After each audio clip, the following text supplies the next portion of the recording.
సూర్యాపేట జిల్లాలో గత కొన్ని రోజులుగా ఎడతెరిపి లేకుండా కురుస్తున్న భారీ వర్షాల కారణంగా వరి పంటలు వరదలకు కొట్టుకుపోయి రైతులు తీవ్ర నష్టాన్ని ఎదుర్కొంటున్నారు. వాగులు, వంకలు పొంగిపొర్లడం, చెరువులు అలుగులు పోయడంతో లోతట్టు ప్రాంతాల్లో వరి పొలాలు నీటి కోతకు గురయ్యాయి. దీంతో రైతులు ఆర్థికంగా నష్టపోయిన పరిస్థితి నెలకొంది. రైతులు, అధికారులు క్షేత్రస్థాయిలో పరిశీలన చేసి నష్టపోయిన వారికి ఆర్థిక సాయం అందించి ఆదుకోవాలని ప్రభుత్వాన్ని కోరుతున్నారు.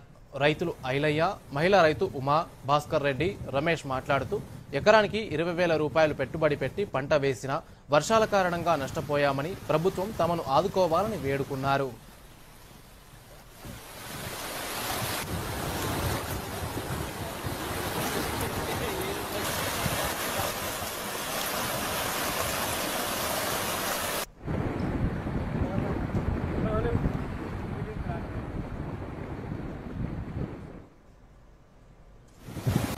నిండా మునిగింది, మొత్తం ఆగమైపోయింది. 20,000 ఎకరాన పెట్టుబడి పెట్టి దున్నిచ్చినాం, మొత్తం ఆగమైపోయింది. ప్రభుత్వం ఆదుకోవాలి మాకు. ఈ ఏడు మొదగా వర్షాలు వచ్చి వరదలు వచ్చినాయి, లేత నాటై మొదగా పెట్టినాం కానీ అది కొట్టుకపోయినాయి.